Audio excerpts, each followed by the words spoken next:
Latoia Johnson, and today we will talk about the causes of World War II. But before we get to that, we have to sum up the ending of World War I. In World War I, a group called the League of Nations started the Treaty of Versailles to claim peace between Germany and the Allied nations, and was signed on June 28, 1919. In the Allied nations, France, Italy, Russia, and Great Britain were involved. However, disagreements were made between the nations and actually led to events of World War II. For the Treaty of Versailles, the Allied nations thought it was kind of fair, but for Germany, they didn't think so. According to these restrictions, Germany had to take blame for World War I, pay for all damages done in World War I. They can't have any types of weapons, and they have to give up some of their land, for example, Austria. Industrialism. Germany was also restricted to expand their economy and make money. They were basically told what they can and cannot do. Great Britain was an empire and had the power to call any types of demands. However, Germany didn't obey their demands, so they built their army size and went against Great Britain and its allies. As for imperialism, Britain was seen as an obstacle to Germany. Germany had the urge to become an empire, but Britain took advantage of their power and kept them away from any opportunities of becoming an empire. Now that we have covered the causes, we will now switch over to my guest over in Las Vegas, and he will discuss the beginning of World War II. Take it away. Thank you, Latoya, for this opportunity to share with you. Before we kind of move into what the causes of World War II were, we have to be able to decide what and who were fighting.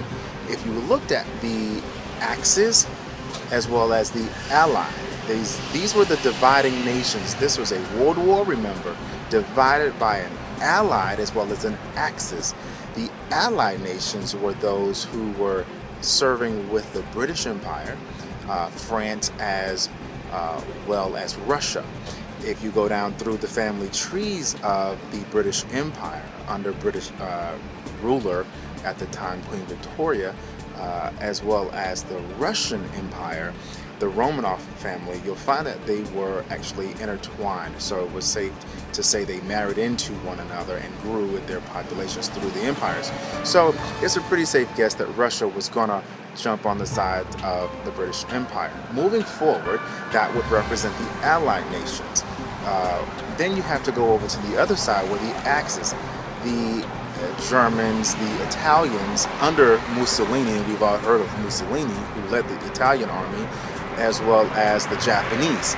The Japanese at the time ruled still under an emperor, but those who were involved with the Axis powers, which is again the name they've given themselves, that was represented by a prime minister of Japan at the time. Moving forward, so now that we've set aside who were involved, the Axis as well as the Allied, we've moved forward into say Mussolini fell through disarmament. That was one of the clauses of the League of Nations or the Treaty of Versailles. Mussolini thought, well, we're going to help Germans with their disarmament issues by giving them weapons without anyone ever knowing. Another thing that Germany decided to do, which was also against the Treaty of Versailles, was to expand their base. Again, keep in mind, Germany wanted to become an empire, but one of the things they could not do was dominate or rule. Well, one of the first things they did as an excuse, however, was to take over some of the Netherlands and some of the lower country parts of Europe.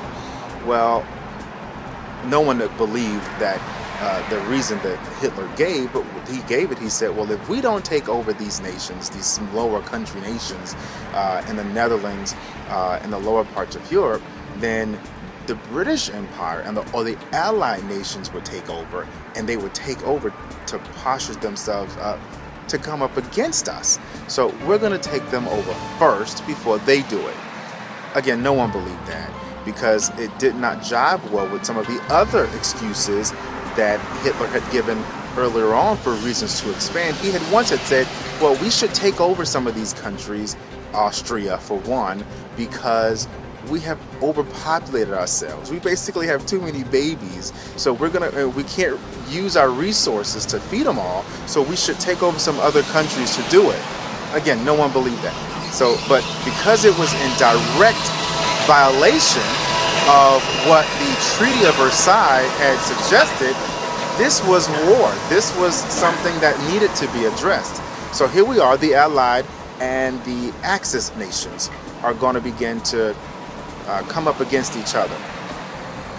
One of the things that failed in Germany was their economic resources. Keep in mind, the Allied nations represented close to 700 million people of all of their populations. Well, you go over here to the Axis side of the power, and then you'll say some 260 million people represented in those populations. The population balances all by themselves were just not enough. But if you look at just population, and you have to go down and say, well, if the population was small, what was their economies like? Well, that was the same thing. So you have to look at economically, Japan, Italy could not increase their economies. The industrialized issues were still in effect. Keep in mind, that was another thing in the Treaty of Versailles. That was a part of the League of Nations. Industrialism, as you've mentioned. So that was an issue. They could not grow their economy. Germany went bankrupt and could not put any more funds into fighting off the Allied nations. Well, that is well before the United States even got involved. That would have represented tens of millions of more dollars. So economically speaking, they could not compete. That became an issue for them. At the fall of Germany over this issue, Japan decided they would attack the United States. We all know the story of them bombing Pearl Harbor. We took it to them in bombing, and hopefully you'll speak about that in just a moment, bombing them with the atomic bombs. So it's important to know that there were many, many causes of the World War II and what led to World War II. But I want to say something very quickly about what was different. What was different about them was, at the end of World War II, there was the League of Nations. And that was, again, to decide to bring peace to the world. But that because of that failed through many of the treaties, not just Versailles. The difference after World War II was the United Nations. So you started with the League of Nations, you ended with the United Nations. The United Nations today still represents the same purpose, to hopefully promote peace throughout the world. And with their fortune and with their good luck, we hope we have prevented a World War III for all these years. I hope this has been some help. Thank you for letting me come to you from the fabulous city of Las Vegas. And I hope you all have gotten something out of this. Latoia, I appreciate you and everything you're doing with this story, and I hope I could help you any more in the future. Back to you guys back in Atlanta, Georgia. Wow, that's really interesting. Well, it's almost time for us to go, but beforehand we have to talk about the ending of World War II. So in World War II, it was ended in 1948 on a Sunday, but it really wasn't given an exact date. At the end of World War II, 2 atomic bombs were dropped in the cities of Japan. They were in Nagasaki and Hiroshima. This was actually done in August 1945.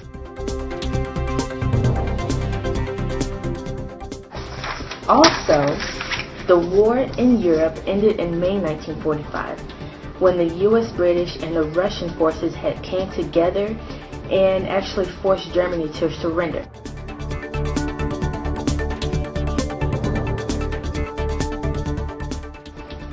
Wow, it's actually about that time for us to go.